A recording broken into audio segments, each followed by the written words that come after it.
ምንጊዜም ሚዲያ የዕለቱ ጉዳይ ከመጽሐፍት ገበታ ከአድማጮች መድረክ መስታወት የቅዳሜ ወጎችና የተወልደ እንግዳ መደበኛ ዝግጅቶቻችን ናቸው። 703 475 6309 ስልካችን ምንጊዜም media@gmail.com የኢሜል አድራሻችን ነው። ሰብስክራይብ በማድረግ ቤተሰብ ይሁኑ። ምንጊዜም ኢትዮጵያ።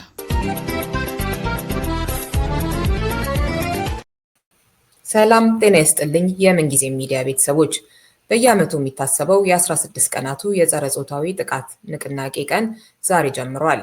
በዓለም ለ34ኛ ጊዜ በሀገራችን ለ20 ጊዜ የሚደረገውን ዘመቻ ምክንያት በማድረግ ጾታዊ ጥቃቶችን የተመለከቱና ተያያዥ ጉዳዮች ላይ ውይይት ለማድረግ የሴታዊትን ዳይሬክተር ዶክተር ሲሂን ተፈራን ጋብዣለሁ። ፕሮግራሙን አዘጋጅቼ የማቀርብላችሁ ርዕዮት ዓለሙ ነኝ። እንድትከታተሉን ጋብዛለሁ። ዶክተር ሲሂን ግብዣዬን ተቀብለሽ ስለተገኘሽ በጣም እያመሰገንኩኝ፣ በቅድሚያ ዛሬ የሚጀምረው የ16 ቀን የጸረ ጾታዊ ጥቃት ንቅናቄን የተመለከተ ጠቅለል ያለ መረጃ ብትሰጭን። እሺ፣ እንዴት ነሽ ርዕዮት? ደስ ብሎኛል ከትንሽ ጊዜ በኋላ ስለተገናኘን። እንዳልሽው የ16 ቀናት ዘመቻ ዛሬ በአውሮፓውያን አቆጣጠር ኖቬምበር 25 እስከ ዲሰምበር 10 ድረስ የሚደረግ ነው። በአመት 34ኛ ጊዜ መሰለኝ ያልሽው የሚከበረው። ኢትዮጵያ ውስጥ ደግሞ 20ኛ ጊዜ ነው የሚከበረው።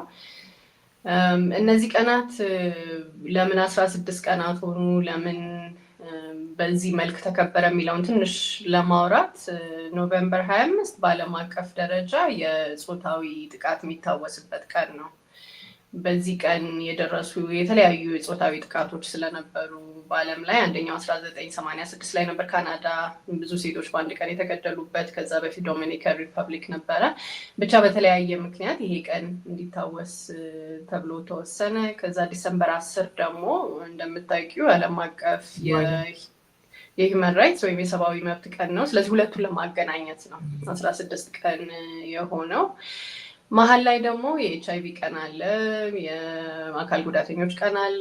ስለዚህ በመብት ዙሪያ የሚሰሩ ስራዎችን ጠቅለል አድርገን የምናከብርበት በዓል ነው። ከዛ አንደኛው ቀን እርግጠኛ አይደለሁም፣ ብቻ አንደኛው ቀን ተወስኖ የወንዶች አጋርነት ወይም የነጭ ሪባን ቀን ተብሎ ነገ መሰለኝ ኖቬምበር 26 እሱም በዓለም አቀፍ ደረጃ በየጊዜው ሲከበር ቆይቷል። በጣም አመሰግናለሁ። እንግዲህ ይህንን ስንነጋገር ቢቢሲ በቅርቡ ያወጣው ቢገድሉኝ ይሻል ነበር የሴቶችን ሕይወት እያበላሸ ያለው የተዘነጋው የአማራ ክልል ጦርነት በሚል ርዕስ የወጣው ዘገቢያ መነጋገሪያ በሆነ ሰሞን ነው። መሰል በመንግስት የጸጥታ ኃይሎች ሆነ እንደዚሁም ተቀናቃኝ ነን በሚሉ ታጣቂዎች ከዛም ውጭ በሲቪሎች ሳይቀር የሚፈጸሙ ሰላም ባለባቸው አካባቢዎች ጥቃቶች የአንድ ሰሞን መነጋገሪያ ይሆናሉ። ከዛ ይረሳል። ከዛ አንድ ደግሞ ጥቃት ይፈጸማል፣ እንደገና መነጋገሪያ ይሆናል፣ ይረሳል። እንደዚህ አይነት ነገር ነበር። አሁን ግን እሱ ራሱ ከሚፈጸሙት ጥቃቶች በጣም አሳዛኝነት ብዛት አንጻር የሆነ እየደበዘዘ የመጣ ይመስላል እና ምንድነው እየለመድነው ነው ወይስ ደግሞ ለውጥ አልመጣም አይነት ነገር፣ ጩኸታችን መዳከም ነው? እንዴት ነው የምታየው? ሁለቱም ይመስለኛል። ለመድ ነው የጾታዊ ጥቃት በተለይ በሰላሙ ቀን ልበለው ብቻ ጦርነት አክቲቭ ጦርነት በሌለበት ጊዜ የሚደረግ ከተማ ውስጥ ያው በጣም በሚከፋ ሁኔታ የሚደረጉ ጥቃቶች በጣም ከመብዛታቸው የተነሳ መደንዘዝ መጥቷል። እኛ ስራችን ብለን እንኳ ሁሉንም ጥቃት የምንዘግብ የነበረው ለሁሉም ሴት እንቆማለን ብለን የተነሳ ነው እንኳ ከምንችለው በላይ ሆኗል እና እኔ አንዳንዴ በጣም ይሰማኛል፣ በጣም አዝናለሁ ሚዲያ ላይ ስሰማ ይሄ እኮ የኔ ስራ ነው እኔ ነኝ እኮ ላቅ የሚገባው የሚለውን እና በዚህ አጋጣሚ ብዙ ሚዲያዎችን የእውነት ማመስገን ፈልጋለሁ። በጣም በኃላፊነት እና ደግሞ በጣም እየተሻሻለ መጥቷል። አዘጋገባችን እየተሻሻለ መጥቷል። በጣም ማወገን ካልሆነ በተለይ ቲክቫን እኔ የእውነት እተማመንበታለሁ። አንዳንድ ሚዲያ ሪፖርት የሚያደርገው እና ያው በጣም የሚያራክስ እና እንደ ቀልድም አድርጎ የሚያቀርበው ሚዲያ እንዳለ ማለት ነው። ግን ትክክለኛ ሚዲያ የሚሆን ከዛ በኋላ ደግሞ እውነት ሆኖ የሚገኝበት አይነት ብዙ አይነት መረጃዎች የምናገኘው እንደዚህ አይነት ሚዲያዎች ናቸው። አሁን አንቺ ያነሳሽው ግን የቢቢሲ ዘገባ ያው ለየት የሚያደርገው ስለ በሰላም ጊዜ ሳይሆን ግጭት ባለበት ወቅት የተደረገ ሪፖርቲንግ ነው እና በጣም ይከፋል፣ በጣም ይረብሻል። እንደውም እሱ ትንሽ ሰው ተወያየበት ቢቢሲን ከመሆኑ አንጻር ሊሆን ይችላል፣ ታማኒነት ከመኖሩ አንጻር ሊሆን ይችላል። ግን እንደውም በለትንሽ ቀን እዚህ ስራም ላይ የሌሉ ሰዎች እያነሱ ሲነጋገሩበት ሰምቻለሁ። ግን አትኩሮታቸውን ወደ ሌላ ነገር የሚሄደው በቃ አንደኛ እንዳልሽው ለውጥ እያመጣን አይደለም፣ ሁለተኛ ነገር ደግሞ በዛ የምንሰማቸው ሪፖርቶች በዙ። ከዛ ግን ደግሞ ኑሮም ከብዶናል። እውነቱን ለመናገር በቃ አብዛኛው የኢትዮጵያ ሕዝብ ለመስማትም የሚከብድ አይነት ነገር በየቀኑ ይሰማል እና ከሁሉ ነገር በላይ ደግሞ የራሳችንን ህይወት ነው ያው እንደ ማንኛውም ሰው የምናስቀድመው እና ሀዘኔታ ትንሽ እየቀነሰ የመጣ ይመስለኛል። እንደው እዚህ ጋር የኑሮውንም ሁኔታ ስታነሺ ልክ ነው። የዕለት ተዕለት ኑሮዬን እንዴት ልለፍ፣ መሰረታዊ ፍላጎቴ እንዴት ላሟላ፣ ምን ልብላ፣ ልጠጣ፣ ቤት ኪራይ ምን ልክፈል የሚል ሰው ስለሌላ ሰው ጥቃት ለማሰብ ጊዜም አእምሯዊ ሁኔታ ምንም እንዳይኖረው የሚሆንበታል እና አጠቃላይ ያለንበት እንደ ኢትዮጵያውያን ሁኔታም እሱም ትልቅ አስተዋጽኦ ያበረከተ ይመስለኛል። ከአጠቃላይ የሀገሪቷ ሁኔታ ጋራ ነው የሚታየውም ጭምርና እንደው ግን እንዴት እዚህ ደረስን የሚለው አሁን ያሉት ነገሮች እንዳሉ ሆነው መቼም በአንድ ጀንበር የመጣ ጉዳይ አይደለም እና እሱ ላይም ያለሽን እይታ ብታጋሪኝ ደስ ይለኛል። አዎ፣ አለመነጋገራችን ስለዚህ ጉዳይ መፍትሄ አለማግኘታችን አንድ ነገር ነው። ግን በዚህ ስፋት ይሄ ጥቃት የሚለው ደግሞ ሌላ ጥያቄ ነው። አሁን እኔ እና አንቺ ራሳችን ስለዚህ ጉዳይ ስናወራ ስንት ዓመት ሆነን? እንዴት እንደዚህ ደረሰ ስንል ሀና ለላንጎ እኮ እንግዲህ የመጀመሪያ እኛ እስከምናውቀው በዛ በቡድን መደፈር ቃሉንም አናውቅም ነበር እሷ ላይ እስኪደርስ ድረስ 14 ዓመት ሆነ 11 ዓመት ሆነው እኮ የእሷ መሞት እና እየሰፋ እየበዛ ያው እኔ ሁልጊዜ የሚመስለኝ በዋናነት ሁልጊዜ እኛም የምናውቀው የምንረዳው የሴት ቦታ ምን ያህል በቀነሰ ቁጥር ወንዶች ሲያጠቁ ካልተቀጡበት የሚለው ያው ሁልጊዜ የምንለው ነው። ምንም አዲስ ነገር እሱ ላይ የምልሽ ነገር የለም። ግን እየጨመረ እየመጣ ያለ ደግሞ የእውነት ማየው የአእምሮ ቁስለት አለብን። በቃ ትሮማ በጣም አለኝ ሀገር እና አሁን አማራ ክልል እንደዚህ አይነት ጦርነቶች ሲካሄዱ ግጭት ከበፊት ከሰሜኑ ጦርነት ጀምሮ እኮ በጣም አእምሮ የተጎዳ በጣም ብዙ ወጣት አለ። ምክንያት እየሰጠው አይደለም ወይ ልክ ነው እያልኩ አይደለም፣ ግን መረዳት ግን አለብን። እኔ አሁን በጣም እያሳሰበኝና በስራችንም እየሄድን ያለነው እነግርሻለሁም ብዬ ካሰብኳቸው ነገሮች አንደኛው ምንድነው የወንዶች በተለይ የወጣት ወንዶች የአእምሮ ጤንነት ላይ በጣም መሰራት አለበት። አሁን በቃ እየገባን መጥቷል የጤና ጉዳይ እንደሆነ የሴቶች ጉዳት ሴቶች ላይ የሚደርሰው ጾታዊ ጥቃት በቀጥተኛነት የወንዶች የአእምሮ ቁስለት ጉዳይ እንደሆነ እየተረዳን መተናል። አሁን ለምሳሌ በትግራይ ልክ ጦርነቱ ሲቆም ብዙዎቻቸው የሰሜኑ ጦርነቱ ማለቴ ነው እንጂ ያው ሌሎች ግጭቶች ይኖራሉ። ግን ልክ እሱ እንደቆመ ጥቃት ቀንሳል ብለን ነው አይደለም ብዙ ሰው ያሰበው። ምክንያቱም ያን ጊዜ የነበረው ጥቃት ከጠላት ኃይል የመጣ ነው የሚል ሀሳቤ ስለነበረ፣ ግን ከዛ በኋላ በጣም አሰቃቂ ግድያዎች ሰምተናል። በጣም አሰቃቂ ጉዳቶች ደርሰዋል እና በምንም መልክ ይህንን የሚያደርሱ ወንዶችን ይቅርታ ለማድረግ ወይ ሳይሆን ግን መረዳት አለብን። በቃ እንዴት እንደ ማህበረሰብ እንዴት አእምሯችን ተበክሏል፣ እንዲህ ማድረግ የሚፈቀድበት ጊዜ ተደርሷል ማለት ነው ወይ ቅጣት የለም ማለት ነው ወይ ተቋሞቻቸው ፈርሰዋል ማለት ነው። በቃ እነዚህ ናቸው ያሉት ምክንያቶች እና ትግራይም በጣም አይተናል። ከዛም በኋላ ትንሽም ለመከታተል የሞከርናቸው ኬዞች ላይ እና በእነዚህ ምክንያቶች ነው። ብዙ ጊዜ ጥቃት ለብቻው የሚመጣ ነገር አይደለም። ወይ ያልታከመ የአእምሮ ቁስል ሲኖር፣ የተደፈሩ ሴቶች ልጆቻቸው ያዩ እናውቃለን። እና አንዲት እናት ትግራይ እንደውም ትል ነበረ እኔ እኮ ፍትህ የምፈልገው ለራሴ ሳይሆን ከዛ በጉዳቷ ምክንያት ሞተች። ፍትህ የምፈልገው እኮ ልጄ ተበቃይ እንዳይሆን ምክንያቱም ስትደፈር አይቷል እና ተበቃይ ልጅ እንዳይሆን ብላ ነበር የምታስበው። እና ስለዚህ ማሰብ ያለብን ምንድነው የፍትህ መጉደል ታዲያ ምንድነው የሚሆነው? ተስፋ የቆረጠ ስንት ህዝብ አለ። ወጣቱ ብዙ ወንድ እንግዲህ ተጠቃሚ ነው ምናምን በሚል ምክንያት መፍጠር አልፈልግም፣ ግን ምክንያት ይሆናል ብዬ ስለማላምን፣ ግን ተስፋ መቁረጥ በአጠቃላይ ግን በጣም ብዙ አለ።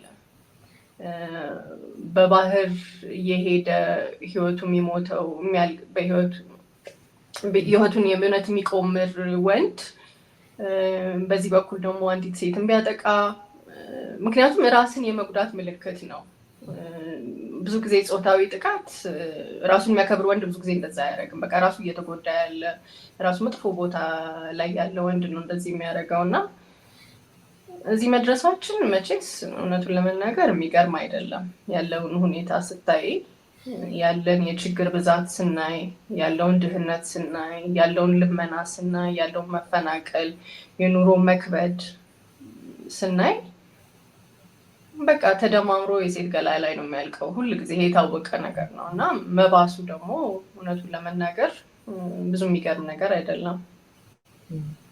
እንደው ከወሲባዊ ጥቃት ጋር የተያያዘው ላይ አተኮርን እንጂ በተለያየ አይነት መልኩ የሴቶች ጉዳይ ሲነሳ ከጦርነት፣ ከግጭት፣ ከሌሎችም ጉዳዮች ጋር ተያይዞ በተለይ ደግሞ ተፈናቃይ ካምፕ ውስጥ ያሉ ሴቶች የሚደርስባቸውን ችግር ብዙ አይነሳም እና እናንተ ደግሞ እዛ ላይ እየሰራችሁ እና እስኪ ስለሱም ትንሽ በይ።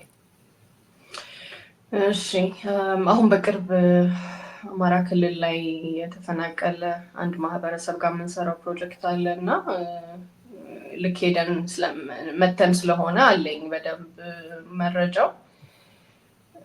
እኔ እንደ በቃ ውድቀታችንን የሚያሳየኝ ነው እንደ ማህበረሰብ።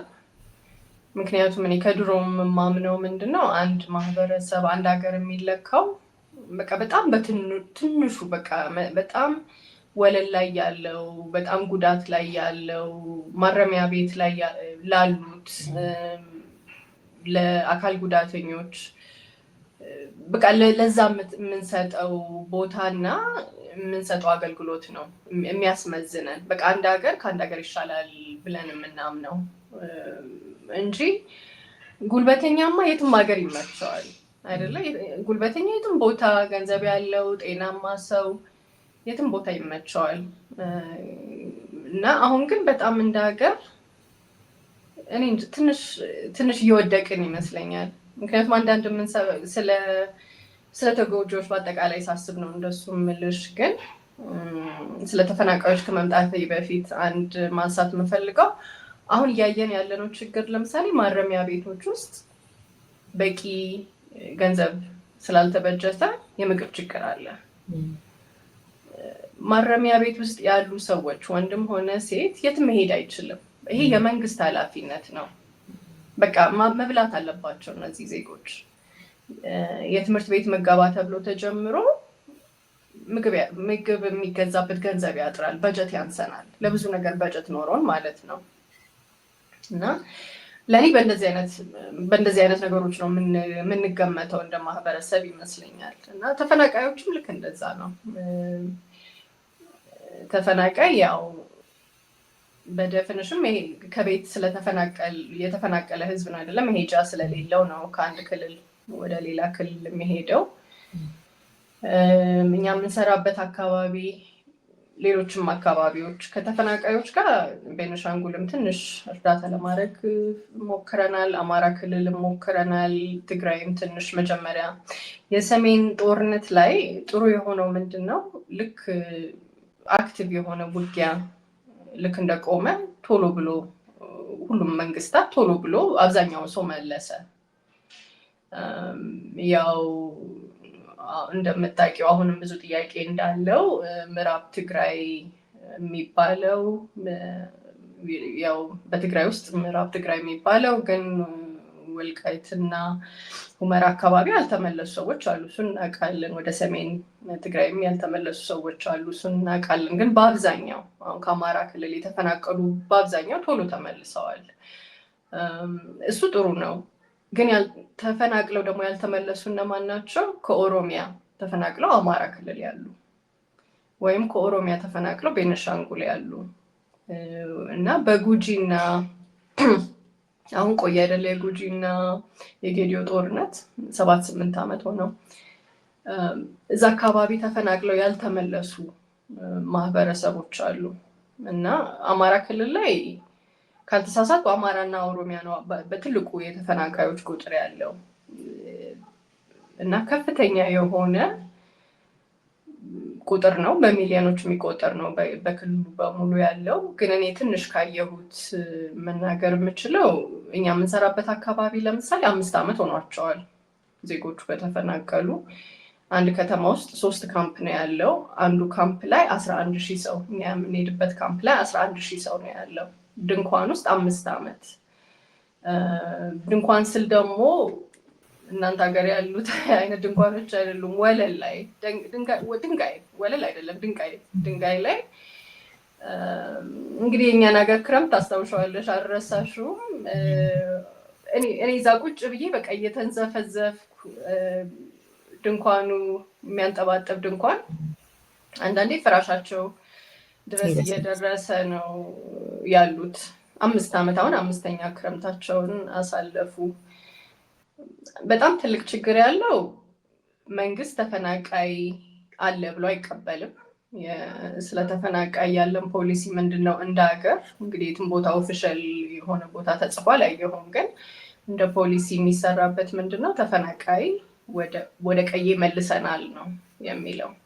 ስለዚህ የአማራና ኦሮሚያ ላይ ችግር ምን ነበረ? ችግር ሳይሆን ምንድነው የተወሰነው የሆነ ወቅት ላይ ክልሎቹ ተታረቁ። ታስታውሻለሽ? ከጦርነቱ በኋላ ይህ ማንነት ጥቃቶቹ ምክንያት የተፈናቀሉ አይደል? አዎ። ስለዚህ ሁለት ዙር ነው።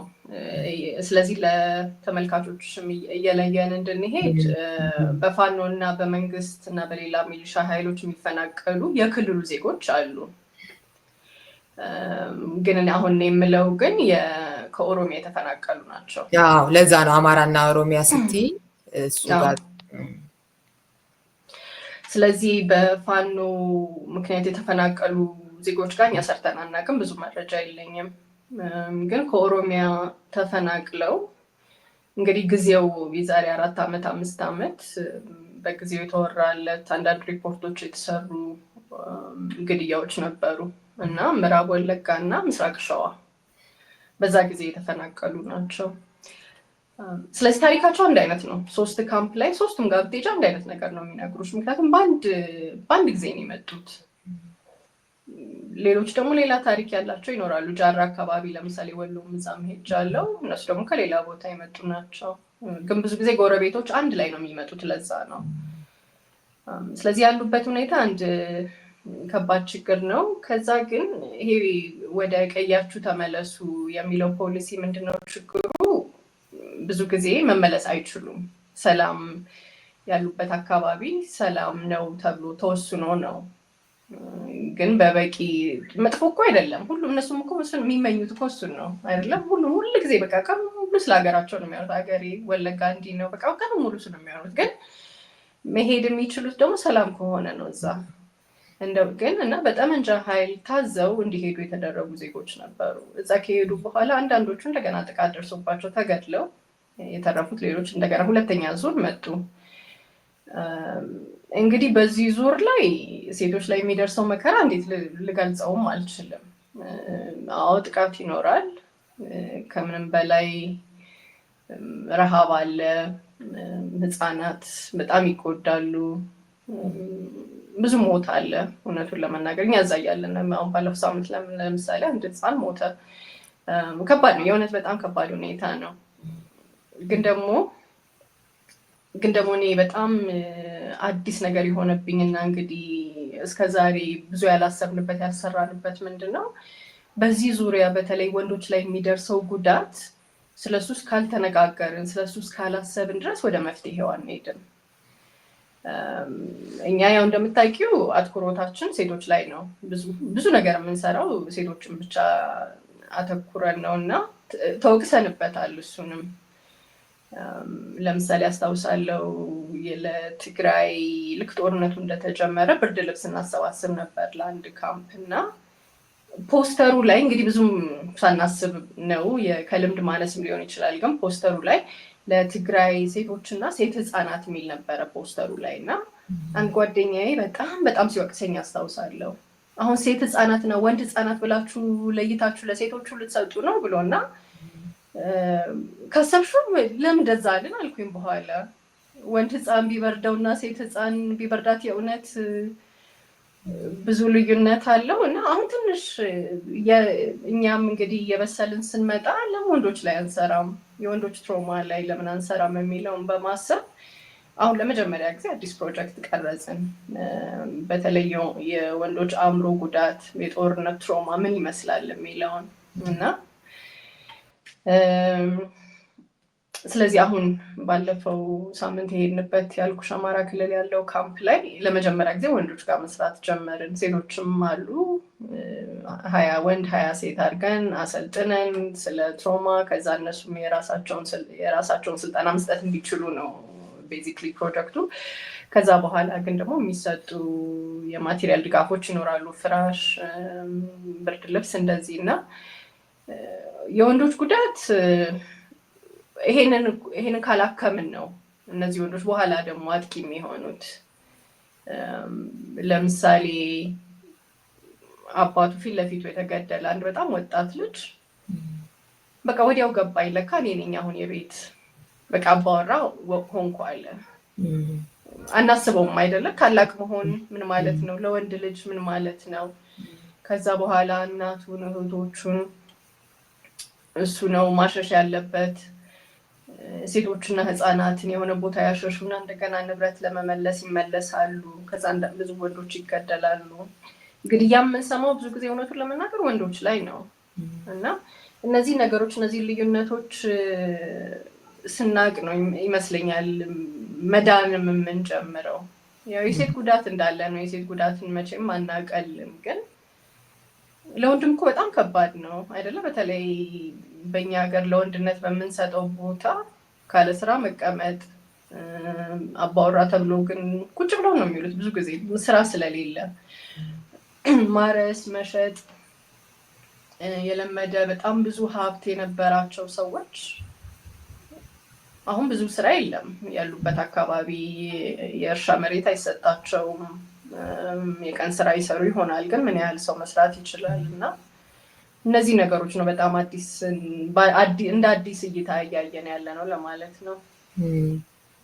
አዎ ከየአቅጣጫው ነገሮቹን ካላየናቸው ቋሚ የሆነ ዘላቂ የሆነ መፍትሄ እናመጣለን ወይ የሚለውን ልክ ነው አናመጣም። ነጭ ሪቫን ቅድም እንደጠቀሽውም የወንዶች አጋርነት ምክንያት ያው ይሄ ጉዳይ በጋራ መሰራት ያለበት የሴቶች ጥቃትም ቢሆን ጉዳይ ስለሆነ ነው። በሌላ በኩል ደግሞ ወንዶቹ ራሱ ያሉበት ሁኔታ ምን ይመስላል የሚለውን በመጠኑም ደግሞ አይተሸዋል እና የአእምሮ ጤና በአንድ በኩል አለ ካሉት በጣም ብዙ አሰቃቂ ጉዳዮች አንጻር እንደገና ደግሞ እናት እንግዲህ ቤት ውስጥ ምን አይነት ሚና እንዳላት በተለይ በእኛ ሀገር ይታወቃልና ለዚህ ስትደፈር ለዛውም በልጆቿ ፊት ቀጣይ ያለው ትውልድ እሷ ላይ የእሷ ህመም ስለ እሷ የምንለው እንዳለ ሆኖ እንደገና እዚህ ጋር እኮ የሚበቃ አይደለም። እዚህ ጋር የተጎዱ ሰዎች ተጎድተው የሚበቃ አይደለም። ለትውልድ የሚተላለፍ ነገር ነው እየሆነ ያለው የቂም በቀሉ፣ የትራውማው፣ የብዙ ነገር እና እንዴት ነው የምንወጣው የሚለው እጅግ በጣም ያሳስባል። እኛ ደግሞ እንዴት ነው ነገሩን እያየን ለመውጣትም እኮ የሆነች ትንሽም ነገር ለማድረግ መጀመሪያ ለጉዳዩ በቂ ትኩረት መስጠት ያስፈልጋል። እንደሱስ እየሰጠነው ነው ወይ? ቅድም ባልናቸው በሌሎችም ምክንያቶች እና ምን እንደሚደረግ በጣም የሚያሳስብ የሚያሰጋ ጉዳይ ነው ያለው። አዎ ነው። ግን ትንሽ አሁን የአእምሮ ጤና ላይ እውነቱ ለመናገር እኔ ተስፋ ያለው በፊት ምንም አይወራምም ነበረ፣ እንደ ቅንጦት የሚታይበት ጊዜ ነበረ። አሁን ግን እንደ ሕክምና ይሰጣል። መንግስትም የሚችለውን ጥረት ያደርጋል፣ ሌሎች ድርጅቶችም ያደርጋሉ። እኛ አሁን እዚህኛው ካምፕ ስንሄድ ከሁሉ ነገር እንዴት የአእምሮ ጤናችንን አሰባችኋሉ? ምክንያቱም መጀመሪያ ሄደን ስነግራቸው ፕሮጀክቱን በተለይ የካምፕ አስተባባሪው ምንም አልጣመውም። እኛ ስንት ችግር አለብን፣ ሰው እየራበው ስለ አእምሮ ጤና ትሉናላችሁ ምናምን አሉ። ግን እውነቱን ለመናገር ትንሽ ማሳመን ጠይቋል። ግን ልክ ስንጀምር ስብሰባውን ትሬኒንጉን ጠየቅኳቸው። እዚህ ላይ የስሜት ቁስል የሌለበት አለ ሰው ስላቸው፣ የለም በቃ ሁሉም ጊዜ ሲሰጥሽ እኮ ታወሪዋለሽ አይደለ? ርቦሽም እኮ ይሄ እኮ አይቀርም፣ የተጎዳሹን እኮ ማንም ሰው አይወስድብሽም። እና በተለይ ደግሞ ከሌላ ነገሮች ጋር አብሮ መስራት ከተቻለ ትግራይ አሁን በጣም ጥሩ የነበረው ምንድነው ከእጅ ስራ ጋር ነበር የምናደርገው። እጅ ስራ እየተማሩ ሴቶቹ ያው ሴት መቀመጥ አታውቅም እኛ ሀገር ታውቂያለሽ፣ ቁጭ ብለሽ አናወራም። ግን የሆነ ስራ ሰተሽ ቡና እየተፈላ እጅ ስራ እየሰሩ ማውራት የእውነት በጣም ጥሩ ነበር። ልክ እንደተጀመረ የመጀመሪያ ቀን እኮ አንዲት ሴት ብላናለች፣ ከተደፈርኩ በ2 ዓመት የዛሬ ቀን ተኛሁ አለች። አንድ ቀን ብቻ መታ ፕሮግራሙን እና ትንሽ ተስፋዎች ይሰጠኛል ካለው ችግር አንጻር። ያው አባይን በጭልፋ ነው፣ ምንም ጥያቄ የለውም። ግን ትንሽ ነው ብለሽ ደግሞ እጅ አጣምሮ መቀመጥም አይቻልም። የባሰ ነው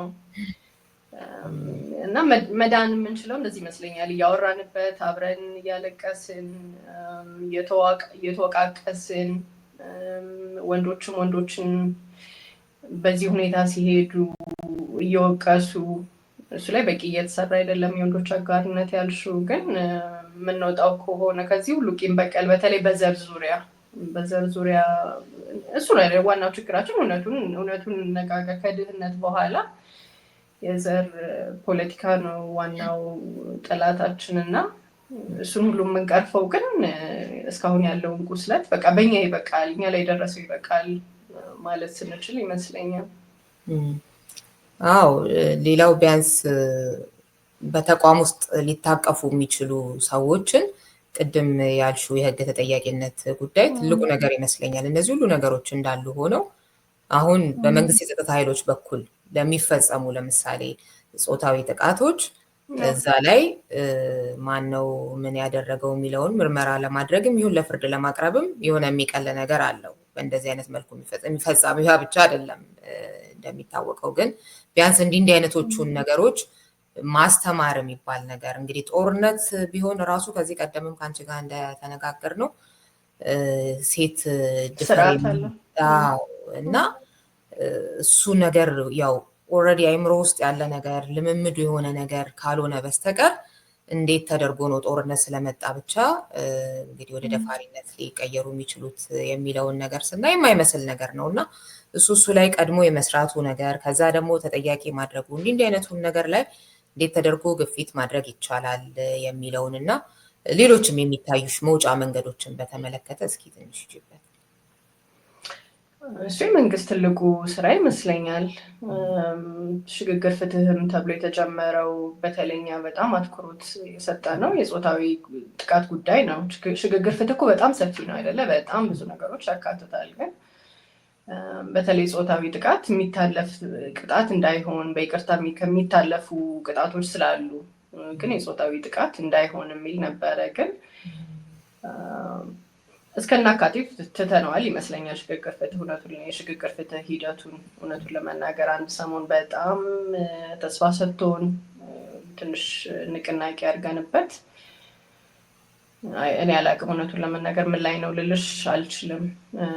ግን መቼስ መንግስት ይሄንን በኃላፊነት ቢወስድ፣ ምክንያቱም እንዳልሹ የጸጥታ ኃይሎች የመንግስት ተቀጣሪዎች ናቸው፣ የመንግስት ኃላፊነት ነው፣ ሌላ ማንም ሊያደርገው አይችልም። ግን የጸጥታ ኃይሎች የመንግስት ብቻ ሳይሆን ሌሎቹንም መሰለኝ አይደለም የምትዩ እንግዲህ ፋኖ ሁሉም የየራሱ መደበኛ ቢያንስ ያኛው የበለጠ ተቋም ያለው ለእርምጃውም ለትምህርቱም ለምኑም የሚቀል ስለሆነ ነው እንጂ የመንግስቱ ሌሎቹም እንደየቡድናቸው በትክክል ይሄ ነገር ከታሰበበት የእውነት የሚያማቸው ከሆነ ይህንን የሚያደርጉ አካላት ላይ መውሰድ የሚችሉት ነገር አለ። የመንግስትንም ኃይል ባይሆን ማለት ነው ያህል ባይሆን። አዎ ግን መቼስ እንግዲህ ለራሱ ነው አይደለም፣ ቀን ለራሱ ነው የሚመሸው። እነዚህ ኃይሎች የእውነት ለህዝብ ከቆሙ ልክ ነሽ። እንግዲህ ፋኖ የአማራ ህዝብን ጥቅም ለማስጠበቅ ካለ ሴትን እየደፈረ ሊሆን አይችልም መቼስ። ስለዚህ ከስም አንጻር፣ ከታሪክ አንጻር፣ ከመወቀስ አንጻር ፋኖም መንግስት ኦነግ ሸኔ የሚለውም ሌሎችም ቤኒሻንጉል ውስጥ ያሉ የታጠቁ ኃይላት በጣም ብዙ ነገር ነው የምንሰማው። ኦሮሚያ ውስጥ ብዙ ናቸው። እውነቱን ለመናገር በስምና በቁጥር ብዙ ማናቃቸው የታጠቁ ኃይላት አሉ እና እኔ ባለኝ መረጃ ባለኝ እንግዲህ በጣም ጥቂት የሆነ መረጃ ብዙ ክልል ውስጥ በመስራት የምናውቀው ደጋግሜ የምለው ነው፣ ሴትን የማይደፍር ኃይል የለም ኢትዮጵያ ውስጥ። ስለ ሁሉም ሰምቻለሁ። በጆሮዬ ነው የምልሽ። በቃ በራሴ እኔ ምስክር ነኝ። የታጠቀ ኃይል እስካሁን ሴትን የሚያከብር እነሱ እንደዚህ አያረጉም የሚል አልሰማሁም።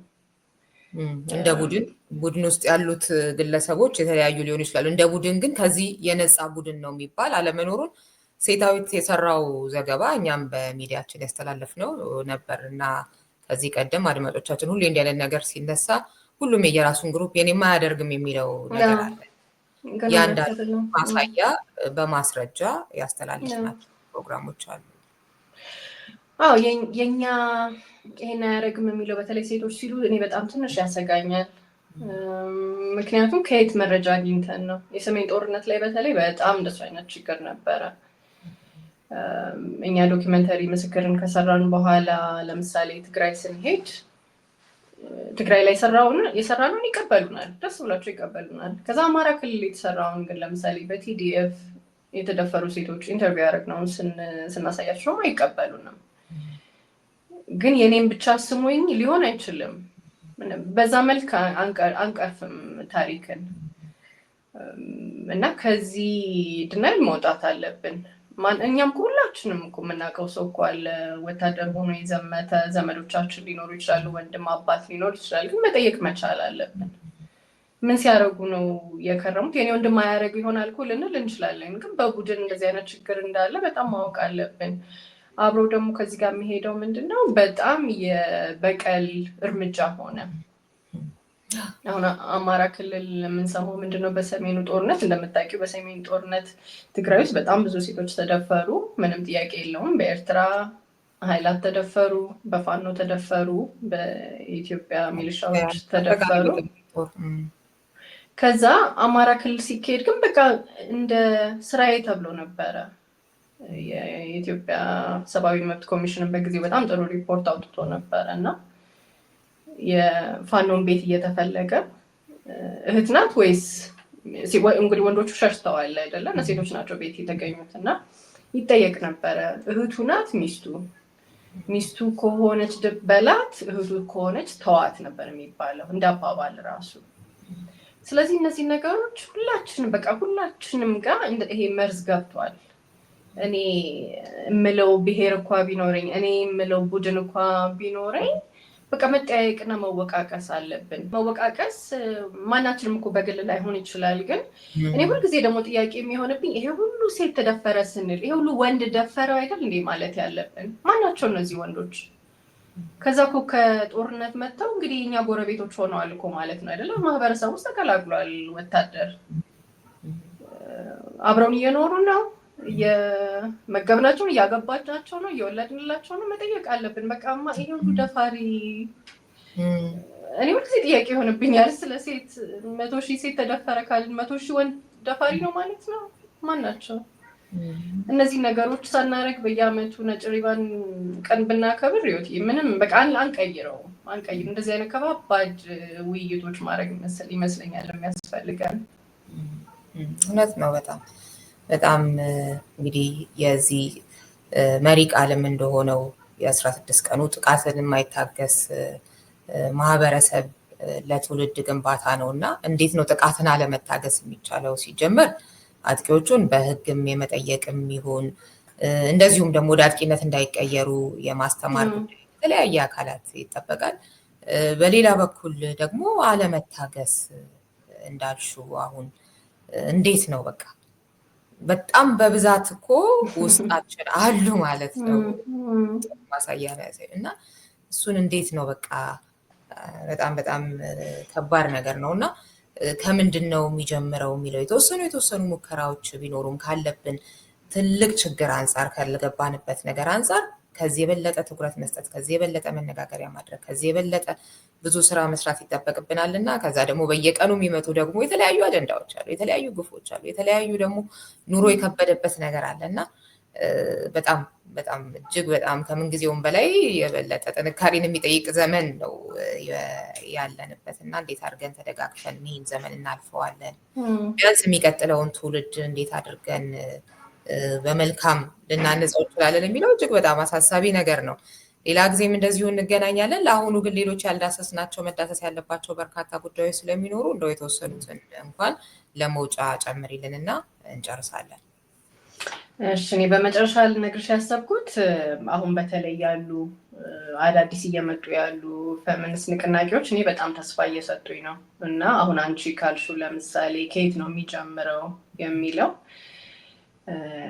ከለከፋ ነው የሚጀምረው የሚል ንቅናቄ ተጀምሯል። ለምሳሌ አርቲክል 35 የሚባሉ ግሩፖች አንዳንዶቹንም ኢንተርቪው ያደርገሻቸው ሊሆን ይችላል። አዲስ ፓወር ሃውስ የሚባሉ አሉ እና ምክንያቱም እነሱ በተለይ በጣም ማገናኘት የሚሞክሩት ምንድነው ከለከፋ እስከ ግድያ ነው የሚሉት። ካሰብሹ በጣም የሚያገናኘው ነገር አለ አይደለም? መታገስ የሚለው እሱ ነው። በትንሹ የምናያቸው ነገሮች፣ የምንስቅላቸው ነገሮች፣ ወንድ እኮ ምናምን የምትያቸው ነገሮች ያድግና አለመቀጣቱ፣ የበላይነቱ፣ ይገባኛልነቱ አድጎ አንድ ቀን በቃ ያቺ ሴት የለችም በህይወት እና ይሄንን አናሊሲስ የሚያቀርቡ ግሩፖች ስላሉ እውነት እኔ በጣም ተስፋ ይሰጠኛል። በቃ እኛ እየደከመን ነው፣ እኛ ይደክመናል፣ ሌላ ነገር እየሰራ ነው፣ እነሱ ደግሞ ይሄንን እየሰሩ ነው እና ሌላ ደግሞ አዲስ የሆነ እኔ እውነቱን ለመናገር ብዙ ማላቅበት በቴክኖሎጂ ላይ የሚደረጉ ጥቃቶች በቴክኖሎጂ ዙሪያ ይህንንም መከላከል ላይ የሚሰሩ ግሩፖች መኖራቸው እሱም ደስ ይለኛል። ሺሴኪርስ የሚባል ግሩፕ ለምሳሌ ባለፈው ቅዳሜ የተጀመረ ኤግዚቢሽን እዚሁ አዲስ አበባ አድርገው ነበር እና ያደረጉት ምንድን ነው ሴቶች ዲጂታል መተግበሪያዎች ላይ የሚደርስባቸውን ጥቃት ስክሪንሾት እያደረጉ እየላኩላቸው እኛም ልከናል፣ እኔም ልክ ያለው የእሱን ኤግዚቢት ነው ያደረጉት እና ስታዩ የእውነት እንዴት እንደሚከብድ የሚጠቀሙት ቃል ልክ እንዳለ እንደወረደ ስለሆነ ኤግዚቢሽኑን የሰሩት እና ያስፈልጋል፣ ሰውን ማስደንገጥ ያስፈልጋል። አዎ ባለፈው ቲክቶክ ላይ ህግ ባይኖር 24 ሰዓት ውስጥ ተብሎ ተጠይቆ ስንት አይነት ሲደፍር ነበር። ያ የሚገርም ታዲያ ይሄ መታገስ ስለመታገስ እኮ አይደለም፣ በቃ ሳንደፈር ሳንሞት እንኑር እኮ ነው። በጣም ትንሽ ነገር እኮ አሁን የኛ ጥያቄ እና ስለዚህ ይሄንን እንዳልሹ ይሄንን በተለይ የሚያጎሉ በዚህ መልክ እየደረሰ ነው የሚለውን በጣም በድፍረት የሚናገሩ ግሩፖች እየመጡ ስለሆነ እኔ በጣም ተስፋ ይሰጠኛል እና ተስፋ ባለው ነገር መጨረስ ስለፈለኩኝ እሱ እንደራሴ እንደማስታወሻ ይዤ ነበር መጨረሻ ላይ እነግርሻለሁ ብዬ። አለዛ በጣም ሁልጊዜ አዝነን ነው የምንለያየው። ልክ ነሽ፣ ቆንጆ ነው። ምክንያቱም ያው ሁሉም ነገር የሚጀምረው ከሆነች ጠብታ አይደለ አንድ ጠጠር ከመወርወር ስለሆነ ያሉትን ደግሞ አስተዋጽኦች እውቅና መስጠት ያስፈልጋል። አንዳንዴ ያው መጥፎ ነገር ብቻ ይጫነን እና ያንን ማየት ያቅተናል እና ያው እኔ የሚያተኮርኩት ያኛው ላይ ብቻ ነበር። ጥሩ ነው፣ ጥሩ መውጫ ነው ያደረግሽው። ቴንክ ዩ በጣም ሲሄንዬ። እሺ እኔም በጣም አመሰግናለሁ። አድማጭ ተመልካቾቻችን ከዶክተር ሲሂን ተፈራ ጋር የነበረኝ ቆይታ ይህንን ይመስል ነበር። በሌላ ፕሮግራም ከሌላ እንግዳ ጋር ቆያችኋለሁ። እስከዚያው ሰላም ሁኑ።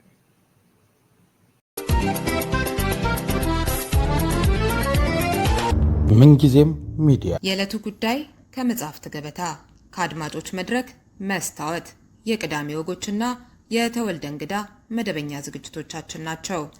703 475 6309 ስልካችን ምንጊዜም ሚዲያ @gmail.com የኢሜል አድራሻችን ነው። ሰብስክራይብ በማድረግ ቤተሰብ ይሁኑ። ምንጊዜም ኢትዮጵያ